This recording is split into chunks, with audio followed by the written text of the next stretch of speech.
Cuando yo era adolescente, aprendí que las personas que vivieron antes de Cristo se salvaban por la ley. Usted sabe que la Biblia está dividida en dos partes, normalmente llamadas Antiguo y Nuevo Testamento. El Antiguo Testamento es lo que se escribió antes de la aparición del Mesías, antes de Jesús el Cristo. Podríamos llamarlas más precisamente escrituras hebreo-arameas.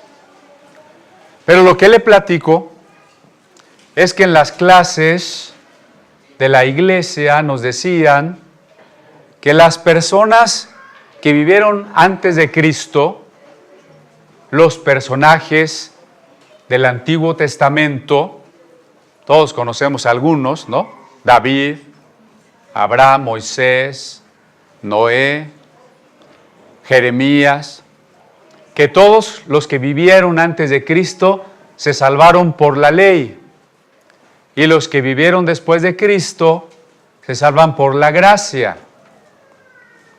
Y entonces quedaba como una división muy clara: los que estaban en la ley y los que no estamos en la ley. Y cuando nosotros hemos estado estudiando la carta a los Hebreos, si me acompaña, recuerde que estamos en el capítulo 11.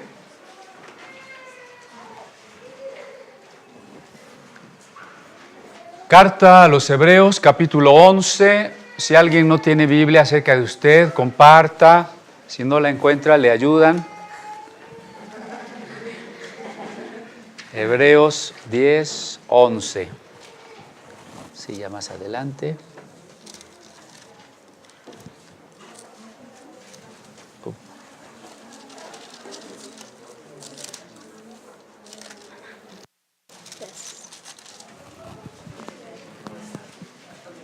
Y cuando vamos a la carta a los Hebreos, y si por un lado hemos escuchado lo mismo que yo escuché, que los antiguos se salvaban por la ley, nos vamos a encontrar con la lista de Hebreos 11 de puros personajes del Antiguo Testamento, pero nos vamos a encontrar también con que no es cierto que se salvaron por la ley.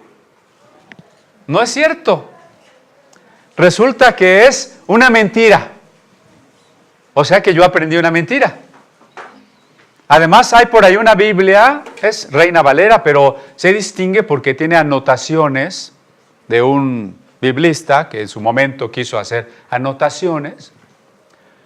Es un riesgo, yo digo que es muy atrevido ponerle anotaciones a la Biblia, ¿no? Por ahí me han dicho que por qué no edito mi Biblia con mis comentarios, no, Dios me libre, ¿no? Pero este señor se apellida Scofield y pone ese tipo de notas. Los que estaban antes se salvaron por la ley y luego los de ahora se salvan por la gracia. Pero insisto, la lista que tenemos en Hebreos 11 nos dice que no es cierto que se salvaron por la ley. Esto ha dado pie a una doctrina que se llama dispensacionalismo. Está rara la palabrita, ¿no? Dispensacionalismo. ¿Qué significa? Que en cada época Dios dispensa su salvación. Dispensar es dar. Si de repente usted va al cajero y dice ahí dispense, no es que dispense que no hay dinero, sino que va a poder dar dinero, ¿no? Entonces, que Dios da su salvación en cada época por diferentes métodos. Que a Adán se la dio por la conciencia, que a los de Noé se las dio por el pacto de Noé, que a los de Abraham por el pacto de la promesa, y que a los de Moisés por el pacto de la ley, y así. Como que la gente a lo largo de esta historia tan larga que ha tenido el mundo se ha salvado de diferentes maneras, como que Dios tuviera muchas maneras de salvar a los hombres. Y cuando yo voy a la carta a los Hebreos, eso también es una mentira. resulta que el dispensacionalismo es una mentira. Perdón que lo diga con todas sus letras. Yo no sé si alguien aquí dispense, ¿verdad? O alguien que está a la distancia es dispensacionalista. De hecho, hay muchos libros, hay muchas películas. Hay hasta un libro así muy alargado que trae toda la ruta, el diagrama de las dispensaciones. Pero si se acuerda que cuando comenzamos Hebreos 11 y se va hasta los principios de la humanidad y dice Abel, ¿sí? Por la fe, Abel ofreció mejor sacrificio.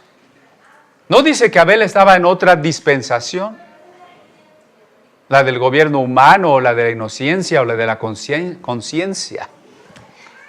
En esa teoría, Abel pertenece a la dispensación de la conciencia. No dice, y por su conciencia, Abel alcanzó a ser un verdadero adorador, ¿verdad que no? Dice que por la fe, Abel ofreció mejor sacrificio. Luego va a otro personaje, séptimo, desde Adán, si contamos las generaciones. En ese relato, Enoc es la séptima generación de la humanidad. El 7 representa lo completo, ¿no? Esa generación representando lo completo, por la fe, Enoc fue traspuesto porque caminó. Y luego el texto nos invitaba a caminar nosotros también con Dios. El tercer personaje que se menciona es Noé. Y no dice que Noé fue escogido por sus buenas obras. Todos eran muy malos antes del diluvio, solo Noé era muy bueno. ¿Así dice? Normalmente así se lo contaríamos a los niños, ¿no?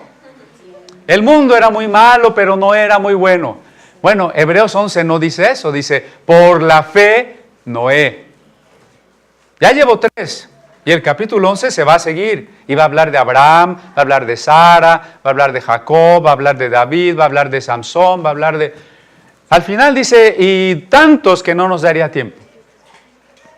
Cuando enlista todos esos personajes del Antiguo Testamento, en ninguna parte dice, y por la ley, y por ser buenas personas, por sus méritos, por sus buenas obras. En ninguna parte dice eso, siempre insiste y lo repite tantas veces, por la fe, por la fe, por la fe. Y yo no sé por qué a veces no lo alcanzamos a ver. ¿Cómo puedo yo decir que todo el Antiguo Testamento la gente se salvó por la ley, como si Hebreos 11 no existiera? Y cuando se predica de la fe a partir de Hebreos 11, se habla de una fe así etérea, rara, y no se va a lo concreto de estas historias. Entonces, vamos a repasar. Siga conmigo el verso 4, Hebreos 11:4. Por la fe Abel ofreció a Dios mayor sacrificio que Caín, por la cual alcanzó testimonio, o sea, por la fe, alcanzó testimonio de que era justo, dando testimonio a sus presentes, es decir, a sus ofrendas. Y difunto aún, se refiere a la fe habla por Abel. Por la fe Enoc, ve otra vez por la fe Enoc fue traspuesto para no ver muerte y no fue hallado porque lo traspuso Dios. Y antes que fuese traspuesto, tuvo testimonio de haber agradado a Dios. ¿Por qué alguien agrada a Dios? Fíjese, esta pregunta es delicada, ¿eh? ¿Por qué alguien agrada a Dios? La mayoría de las personas nos diría, porque se porta bien. Si le preguntamos a alguien qué se necesita para ir al cielo, nos va a decir, ser bueno. ¿Sí o no? ¿Qué se necesita para que alguien agrade a Dios? Cuando un papá dice, pórtate bien, porque si te portas mal, ya no te quiero, me voy a enojar contigo. Entonces nosotros estamos acostumbrados a que el papá está contento con nosotros porque nos portamos bien. Entonces repito mi pregunta. ¿Con quién está agradado Dios? ¿Con el que se porta bien? No. Bueno, vamos a portarnos mal. Entonces, no hay problema. Dios no está agradado con el que se porta bien. Abra los ojos así de plato. Dios no está agradado con el que se porta bien. ¿Cómo? Acabamos de leer aquí, al final del verso 5, que agradó a Dios porque tuvo fe. Y el 6 dice, sin fe es imposible agradar a Dios. Si usted se porta muy bien, pero no tiene fe, usted no agrada a Dios. Ahora, si usted se porta muy mal, tampoco agrada a Dios. Pero el problema no es que se porta bien o se porta mal, sino si tiene o no tiene fe. Si tiene o no tiene fe. ¿Por qué el que se porta bien podría no tener fe? A ver, hermano, yo creo en Dios y me porto bien. ¿Cómo usted dice que no tengo fe? Acuérdense que la fe es aceptar, creer lo que Dios hace y no lo que yo hago. Así que si yo creo en Dios y creo que me voy a ir al cielo porque soy muy bueno, no tengo fe. Estoy confiando en mí mismo.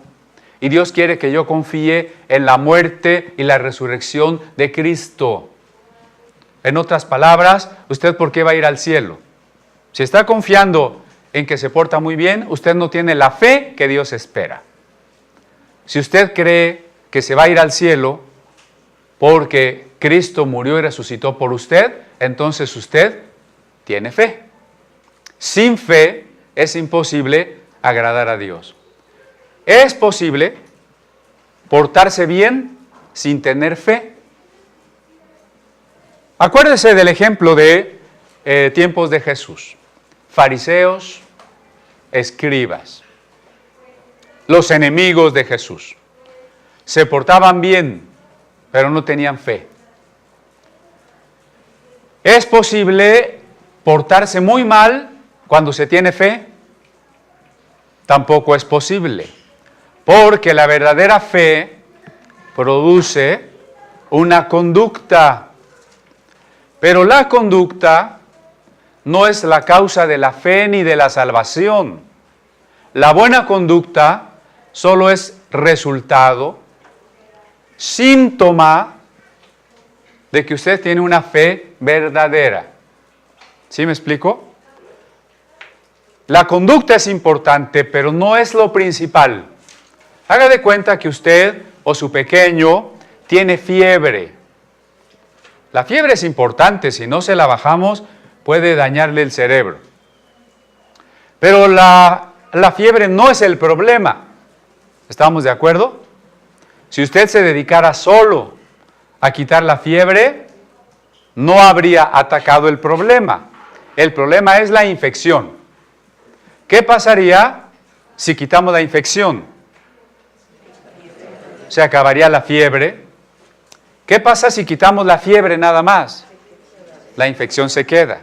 Pues es lo mismo con la fe y las obras. Lo que produce las obras es la fe.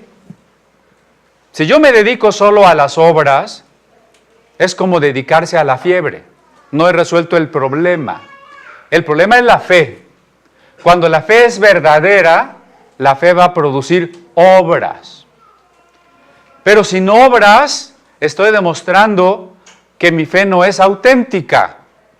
Porque si el niño dice, no voy a la escuela, amanecí muy enfermo. A ver, voy a ver si tienes fiebre. No tienes fiebre, váyase a la escuela, ¿no? Entonces, cuando no hay obras, no hay verdadera fe. Cuando no hay fiebre, pues no hay infección. Cuando no hay obras, no hay fe. Pero lo que nos importa no es el síntoma o el resultado, sino lo principal. Y lo principal es la fe. Entonces, Abel tuvo fe. Enoc tuvo fe. El verso 6 dice, sin fe es imposible agradar a Dios. Así que nosotros tenemos que caminar como Enoc con fe. El siguiente personaje, por la fe, Noé. ¿Se acuerdan que decíamos por qué Dios escogió a Noé? Era el único bueno en un mundo malo. ¿Verdad que no fue por eso? Fue porque tenía fe. Estamos cumpliendo este año 2017, 500 años del inicio de la Reforma que comenzó con Martín Lutero. Hace rato escuchamos el canto de Lutero, que escribió muchos himnos, pero escuchamos el canto de lo profundo clamo a ti. La Reforma comenzó cuando Lutero tomó aquellas afirmaciones que pegó como una especie de cartel en la puerta de la iglesia. Afirmaciones en contra de las indulgencias. ¿Qué eran las indulgencias? Indulgencia significa perdones. Perdones que en este caso se vendían. El problema era la venta de indulgencias. Eso significaba que si usted decía, véndame un certificado de una serie de años que se me van a perdonar en el purgatorio. Yo quiero pasar menos tiempo en el purgatorio, entonces voy a pagar para que me vendan 100 años o 500 años o 50 años de perdón. Depende para lo que me alcance, ¿no? Cada pecado tenía su tarifa. Claro que el adulterio era más caro que una mentira, y el asesinato pues era más caro, pero todo pecado podía ser perdonado a través de un certificado de indulgencias, incluso hasta un pecado que yo todavía no hubiera cometido. A ver, yo quiero matar a mi vecino que ya no lo soporto, ¿cuánto me cuesta que me perdonen? Ya ve, mátalo tranquilamente. Entonces la fe se había perdido. Lutero es un hombre que estudiando la Escritura comprendió que la salvación era un regalo de Dios. Esto nos tenemos que llevar muy claro. La salvación es un regalo de Dios. Para nosotros es gratis. Para Dios costó su propio Hijo. ¿No? No es un regalo porque no vale nada, vale mucho. Vale tanto que nosotros no lo podríamos pagar. A Dios le costó su Hijo. ¿A mí cuánto me va a costar? ¿No va a costar? ¿Sí? La salvación es un regalo. Y se recibe como todo regalo. Recibir la salvación es lo que la Biblia llama fe. ¿Qué es la fe? Si alguien le pregunta, si usted escucha alguna predicación, tiene que llegar a la esencia de eso. Fe es aceptar el regalo de Dios. Cuando Lutero comprendió que la salvación era un regalo y que se aceptaba por fe, él era un sacerdote católico, y cuando vio a sus propios feligreses, a los miembros de su parroquia, siendo engañados, comprando indulgencias, se enojó. ¿Cómo puede ser que alguien me esté diciendo que voy a llegar al cielo y no por Cristo, no por la gracia de Dios, no por la fe, sino por dinero? Y encima yo pago y puedo seguirme portando como yo quiera, al fin que ya estoy perdonado. Era una cosa terrible, ¿no? A veces la gente dice, pero ¿cómo propones que solo por fe, entonces nada más creo y ya me sigo portando como yo quiera? No, esa postura no era la de Lutero, era la de las indulgencias. Compra tu indulgencia y pórtate como quieras. Precisamente contra esa postura de pórtate como quieras, porque ya compraste la salvación, es que Lutero está en contra. Es por fe, porque fe es aceptar el regalo de Dios. Pero aceptar el regalo de Dios implica una transformación, ¿no? Imagínese que usted tiene mucho frío y alguien le regala un suéter. ¿Qué sería la fe? ¿Tomar el suéter, guardarlo y seguirse muriendo de frío? ¿O tomar el suéter y ponérselo? Pues eso es la fe, tomar la salvación y vivirla. Por eso la fe trae un cambio de vida, porque es tomarla y usarla. Y la salvación nos cambia. La gracia nos transforma. Por eso es que estamos ahora conmemorando esos 500 años. Cuando usted escuche 500 años de la Reforma, es algo muy importante, porque además transformó el mundo. Europa es lo que es hoy a partir de ese cambio, que se dio en Alemania, Holanda, Dinamarca, Suecia, Finlandia. Si usted va por allá, es muy diferente que México, ¿no? ¿A qué se debió? Se debió a la Reforma. ¿Pero qué era lo más importante de la Reforma? Volver a la Biblia, que nos enseña que la salvación es un regalo, que yo lo recibo sin mérito alguno, así pecador como soy, recibo el regalo y Dios me transforma. Porque el regalo es regalo, ¿eh? No es un regalo para los buenos. Si yo digo, tenemos un regalo para los más aplicados, ¿es un regalo? ¿Qué es? Un premio.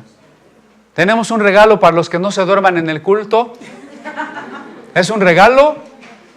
Es un premio, un reforzamiento conductista, ¿no? No. El regalo es sin merecerlo. Esa es la paradoja maravillosa de la gracia de Dios. Dios justifica al pecador. En otras palabras, Dios ve justo al injusto. Dios ve santo al pecador. Si usted se siente pecador, no importa. Qué bueno que se sienta pecador. Si se sintiera justo, pensaría que no necesita el regalo de Dios. Pero si usted se siente pecador, lo único que tiene que hacer es aceptar el regalo, porque el regalo no es premio. ¿Sabe para quién es el regalo? Para los más pecadores. ¿Vinieron hoy los más pecadores? A ver, ¿quiénes son los más pecadores? Todos deberían de alzar la mano. Pablo dijo que Dios ha salvado a los pecadores, y ¿sabe qué dijo Pablo? De los cuales yo soy el primero, o sea, el más pecador. Si Pablo pidió el primer lugar en algo, fue el más pecador. Nosotros en cambio, no, si yo soy bueno, yo no le hago mal a nadie. Si yo preguntara, a ver aquí quién es buena persona, todos dirían, ¿yo? No, hermano, no, usted no es buena persona, yo no soy buena persona. ¿Quién es el más pecador? ¿Quién es un terrible pecador? Unos no alzan la mano. Voy a volver a preguntar. ¿Quién es un terrible pecador? Todos. La salvación es un regalo para nosotros. Y eso es la fe. Entonces la carta a los Hebreos muestra la gran preocupación de su autor por los cristianos que estaban olvidando que la salvación es por fe y se querían regresar a la ley de Moisés. Por eso toda la carta está insistiendo, Cristo Jesús es nuestro nuevo sumo sacerdote. Y si hemos cambiado de sacerdote, porque Jesús no es sacerdote de Aarón en la religión judía, Jesús es sacerdote de Melquisedec. Si el sacerdocio ha cambiado el culto, ha cambiado la ley, ha cambiado el pacto, ha cambiado la promesa. Por tanto, no se regresen a la ley.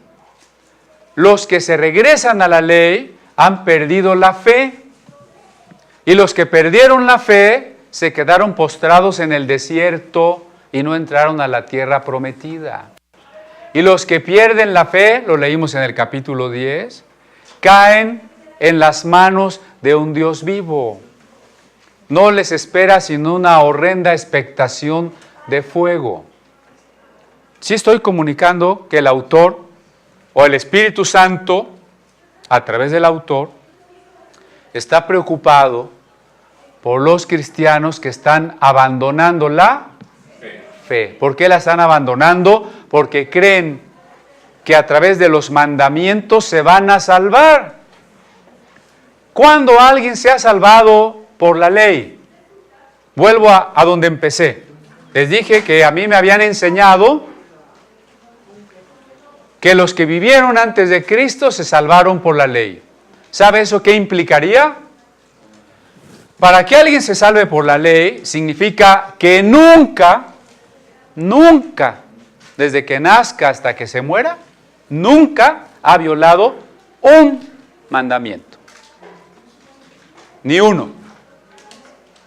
Para ir al cielo, en otras palabras, para ir al cielo por ser buena persona, sería necesario que yo jamás hubiera pecado.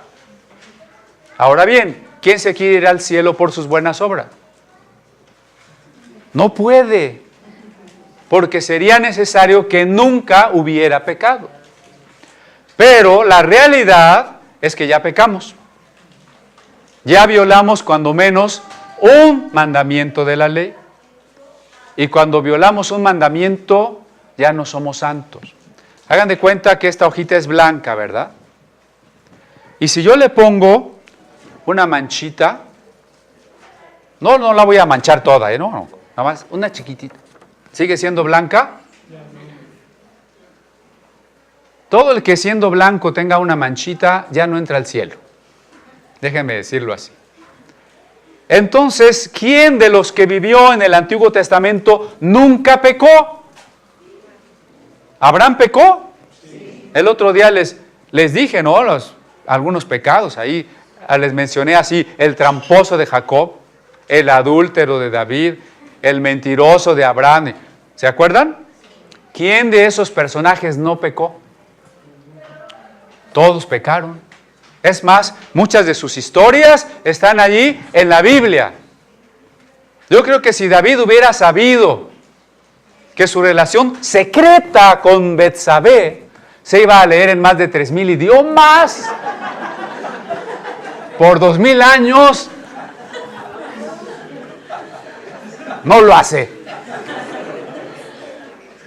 Por algo decía Jesús, lo que se practica en secreto será conocido desde las azoteas, ¿no? Entonces, ¿quién de ellos nunca pecó? Todos pecaron. Entonces, ¿quién de ellos se pudo salvar por la ley? Pues nadie. La salvación siempre ha sido por gracia. Siempre, siempre. Pensemos en Adán y Eva. Cuando Adán y Eva pecaron, se arrepintieron, confesaron su pecado, hicieron buenas obras para restituir el mal que habían hecho. No. Cuando Dios le dijo a Adán, ¿dónde estás? Adán dijo, me escondí. ¿Por qué te escondiste? Ah, Dios, tú tienes la culpa. ¿Por qué me diste esa esposa que tengo? No me andes dando esa esposa, ¿verdad? Y la esposa también dijo, no, pues la víbora, ¿para qué dejas entrar víboras al paraíso? No reconocieron su culpa. A pesar de ello, Dios los vistió con la piel de unos animales. ¿Eso qué significa? Que Dios tuvo que matar unos animales para cubrir la desnudez del ser humano. Eso significa un sacrificio para cubrir nuestra falta, ¿no? Entonces ahí vemos que Dios está perdonando a Adán y Eva y les está dando un remedio que apunta al sacrificio de Cristo. ¿Porque Adán y Eva fueron buenos o por la gracia de Dios? Nadie que se haya salvado desde que el hombre apareció en la tierra se ha salvado más que por gracia, nunca por la ley. Por eso Pablo es muy claro en Romanos cuando dice, no hay justo ni aún uno. Y luego afirma, por cuanto todos hemos pecado, ¿no es muy claro? Todos hemos pecado, Todos estamos destituidos de la gloria de Dios. Entonces la salvación solo puede ser por gracia. Cuando estamos estudiando el capítulo de la fe, entonces fíjese qué lejos estamos de ese concepto de la fe. Por la fe es una fuerza para que yo proclame y decrete las cosas que se me antojan. ¿Cómo? ¿Qué quiere la gente decretar ahora? Dinero, ¿no? Decreto dinero. Yo voy a creer que Dios me va a dar mucho dinero, porque el que no tiene dinero es porque no tiene fe. ¿Han oído eso? Este capítulo no tiene ninguna relación con eso. Lo que este capítulo está diciendo es que la fe es lo contrario de la ley y que todos los santos del Antiguo Testamento se salvaron por la fe. Y que la fe apunta, fíjense hacia dónde apunta la fe. Cuando dice la sustancia, la hipóstasis de las cosas que se esperan. ¿Hacia dónde apunta la fe? ¿Cuál es el objeto de la fe? El objeto de la fe, en una palabra, es Cristo mismo. Cristo. Déjenme que me adelante, ¿no? ¿Se vale? ¿Que haga trampa? Hebreos 12:2. Adelantémonos para que, aunque vamos a seguir con Hebreos 11, tengamos muy clara la meta. Seguir creyendo es seguir corriendo una carrera hasta llegar a la meta, dice el capítulo 12. Y el verso 2 nos dice cuál es la meta. Puestos los ojos en el autor y consumador de la fe, en Jesús. El objetivo de la fe es un carro nuevo. ¿No dice eso? El objetivo de la fe es conseguirse un buen novio, guapo y con dinero.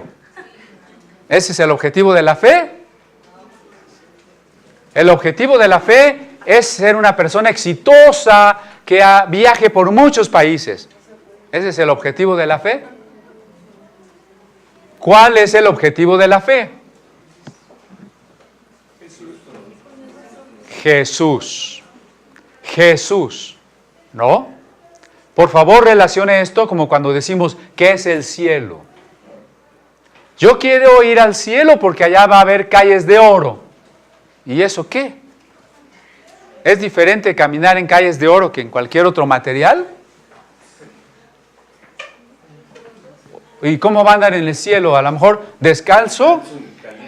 Descalzo y entonces usted siente más bonito pisar el oro. Además, ¿para qué quiere oro si ya no se compra nada? ¿El cielo es ir a caminar en calles de oro o el cielo es la unión amorosa con Cristo? Acuérdese que cuando hay una persona amada, lo que extrañamos es a la persona, no las cosas. Y que volver a estar con esa persona es lo que más deseamos. Entonces, ¿qué es el cielo? Es ante todo ver a Cristo, estar con Cristo, más que nunca en esta tierra, una dimensión nueva de su amor y de nuestro amor por Él. Por tanto, ¿cuál es el objeto de la fe? Cristo. El objeto de la fe es Jesús. Entonces, cuando vamos tras Jesús, las cosas que hacemos y que esperamos solo están en función de Jesús. Por la fe, Abel ofreció mejor sacrificio. ¿Para quién era el sacrificio? Para el amado, ¿no? Enoc caminó con el amado.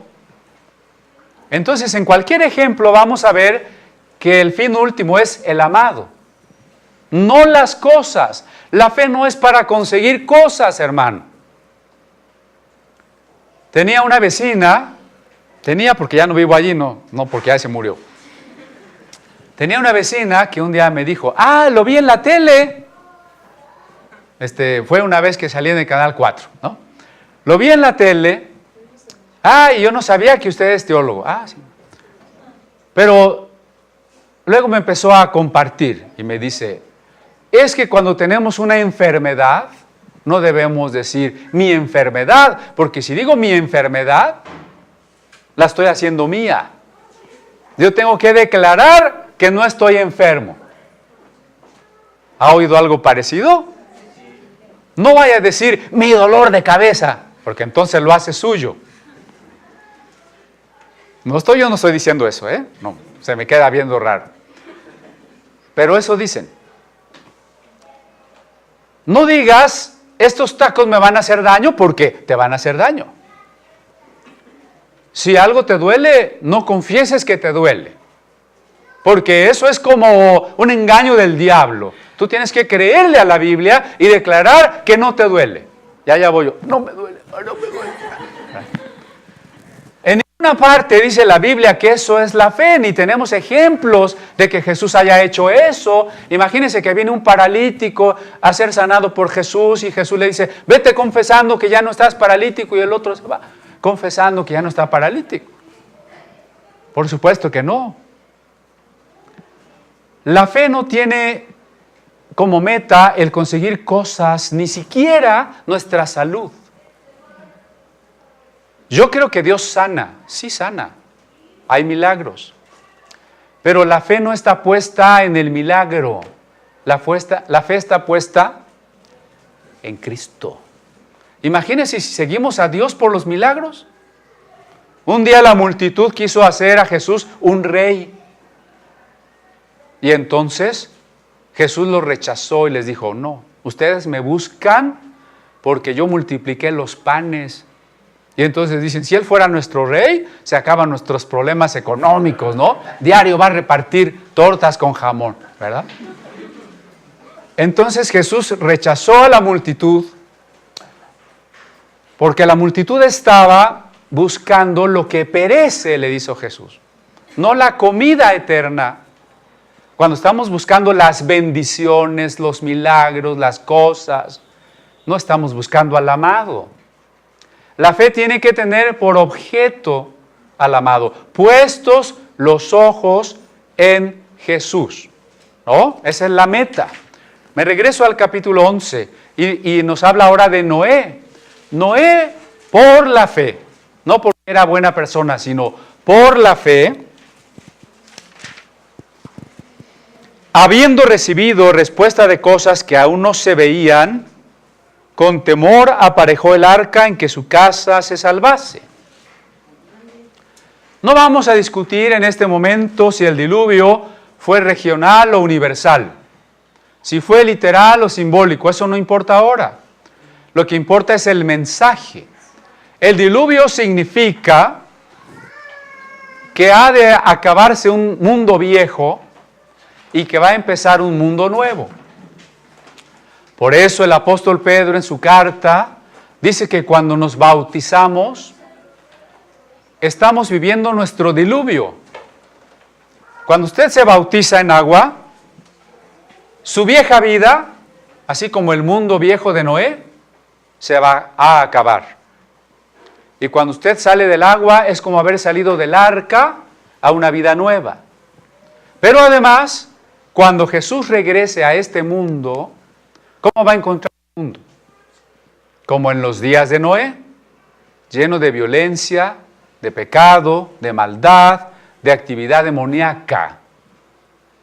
Cuando Jesús venga y nos resucite, se habrá acabado un mundo viejo y comenzará una nueva creación. El relato del diluvio tiene ese objetivo principal, ser un prototipo de los cielos nuevos y la tierra nueva que Cristo ha de traer. Ahora, yendo al argumento interno del relato, que está en Génesis, recuerde usted que de repente Dios le dice a Noé, construye un arca. Es una historia muy difícil de imaginar. Hubo una película reciente, más o menos reciente, que se llamó Noé, que es una interpretación de los judíos cabalistas de la historia de Noé. Por eso muchos acostumbrados a leer la Biblia, la vieron y dijeron, ¿qué es eso? Eso no dice la Biblia. Es una interpretación cabalista. Porque la historia es muy difícil de imaginar, pero de la manera más simple que podamos. Dios le habló a Noé. ¿Cómo? No lo sabemos.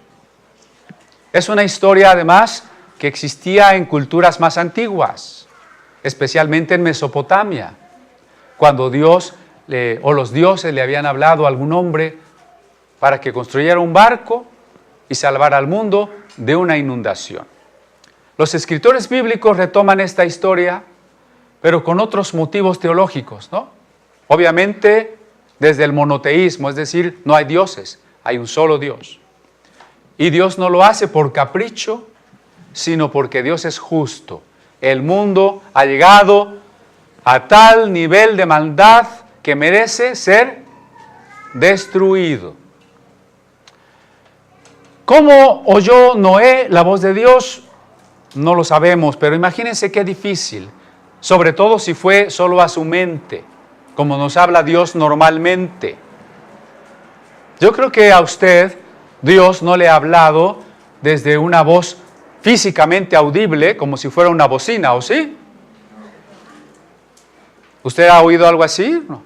Hijo mío. Ahí sí me pongo derechito, ¿no? Pero Dios nos habla al corazón, Dios nos habla a la mente, por eso a veces ni caso le hacemos. A veces creo que con la voz de Dios pasa lo que con el celular, ¿no? Estaba suena y no lo oí.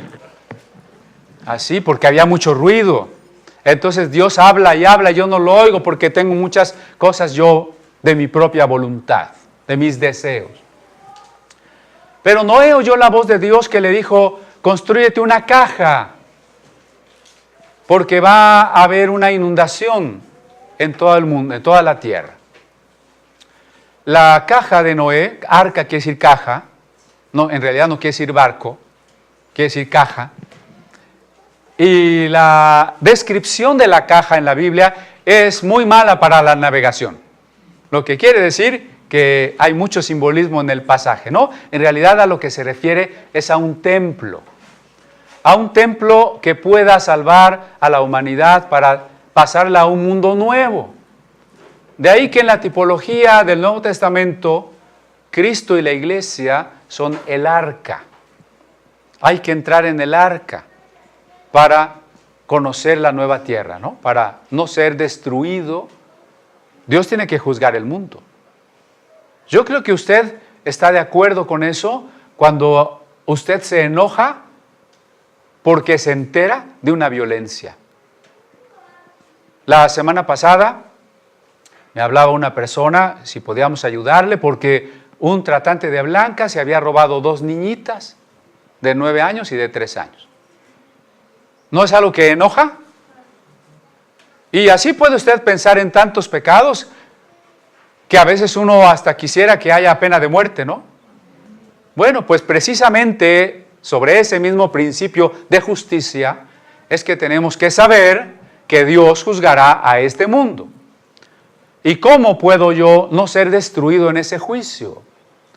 Por la fe. Cuando entro al arca, que es Cristo. Noé entonces se puso a construir una caja inmensa en un lugar probablemente donde no hay mar. Y si fue en Palestina, en un lugar donde ni siquiera llueve. ¿No? Entonces imagínense cuando la gente le dice, vecino, ¿qué estás haciendo? Pues estoy haciendo una cajota. ¿Para qué? Es que va a llover y todo el mundo se va a inundar. No, pues este de comunidad apostólica ya se le botó, ¿verdad? En realidad, en Génesis confluyen 2 relatos que tienen sus diferencias de detalle, pero yéndonos por una de ellas, la idea sería que Noé se tardó casi 120 años haciendo su barco, porque en esos relatos se supone que la gente vivía muchos años. Entre paréntesis también es un símbolo, ¿no? Pero Noé se tarda 120 años haciendo el barco, 120 años que sirven como un testimonio a la gente. Bueno, ¿y tú por qué sigues haciendo un barco? porque Dios va a destruir el mundo. ¿Y por qué va a destruir el mundo? Pues porque ustedes son malvados. ¿Y cuál de todos los dioses? El que hizo el cielo y la tierra. Porque la gente tenía dioses que eran cosas. O sea, el sol era un dios y la luna era una diosa. Pero Noé hablaba de un Dios que no es una cosa hecha como el sol o la luna, sino un Dios que hizo al sol y a la luna. ¿Me explico? Entonces, este Dios es trascendente porque no hay una causa anterior a Él. Cuando yo digo que algo es un Dios, pero no puedo ponerlo como última causa de todas las cosas, todavía no es Dios.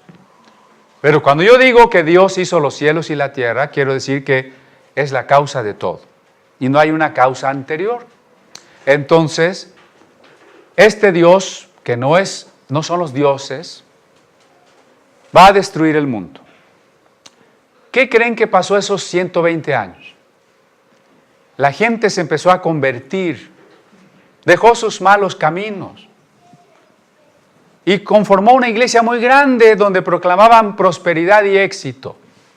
Y todos eran sanados y les iba muy bien. ¿Así fue? Unos se me quedan viendo con duda, así que, ¿qué Biblia estará leyendo?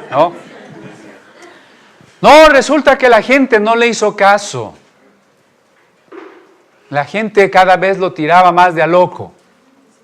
Imagínense después de varios años, sí, el viejito ese que está haciendo su barco, ya no le hagan caso, ¿verdad?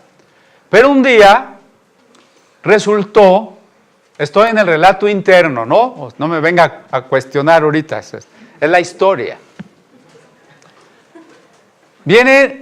Los animales empiezan a llegar, y se meten al barco y se cierra la puerta y entonces empieza a llover. Bueno, pues llover es más o menos normal, ¿no? Claro que está lloviendo muy fuerte, pero ya se quitará. Y 2 días, y 3 días, y 15 días de lluvia, ya parece que estábamos en Vietnam o en la India, ¿no? 15 días, 20 días, 30 días. Y el agua subía y subía, y entonces la gente empezó a tocar en el arca. Noé, ábrenos, y por ahí hay unos grabados de Doré, donde está ahí la gente tratando de meterse al arca, pero el arca está cerrada, ¿no? Y entonces el mundo muere. Y la mega iglesia de Noé, que tomó sus cursos de crecimiento, ¿de qué tamaño era la mega iglesia de Noé? ¿Cuántos congregantes tenía Noé? 7 congregantes. Bueno, yo, si fuera pastor de 7, no sé si me desanimaba. Ahora, si fueran 7 bien magníficos, pues no, ¿verdad? Pero Noé tuvo una iglesia de 7. Ahora, ¿cómo fue posible que Noé se salvara? Por la fe. Pero tener fe, también, fíjense lo que dice aquí, condenó al mundo. Segunda parte del verso 7, por la cual fe condenó al mundo. ¿Cómo es que la fe condena al mundo? Recordemos las palabras de San Juan cuando dice, el que cree en el Hijo tiene vida eterna. Fíjese la manera del verbo, es presente, tiene. A veces yo platico con personas y les digo, bueno, ¿y tú cómo puedes estar seguro de la salvación, del perdón de tus pecados? Me dicen, no sé, yo estoy tratando y ahora no lo puedes saber. Vas a saber si te salvas cuando te mueras. Pero eso no dijo Jesús. Jesús dijo, el que tiene al Hijo, tiene la vida, ya en presente. Si te esperas a saber cuando te mueras, será demasiado tarde.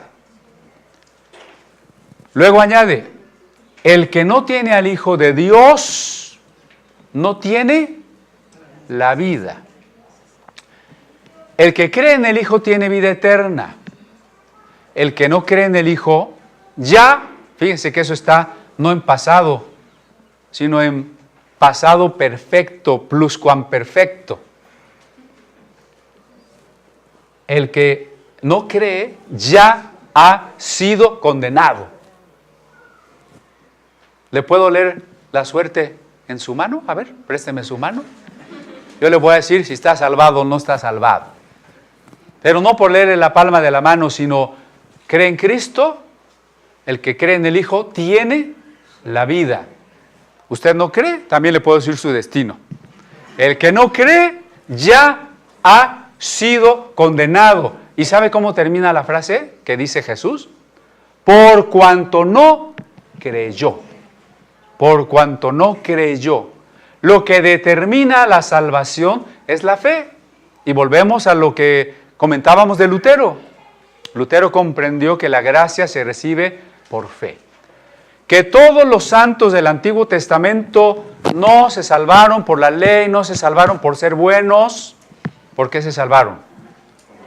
Por la fe. ¿Y qué provoca la falta de fe?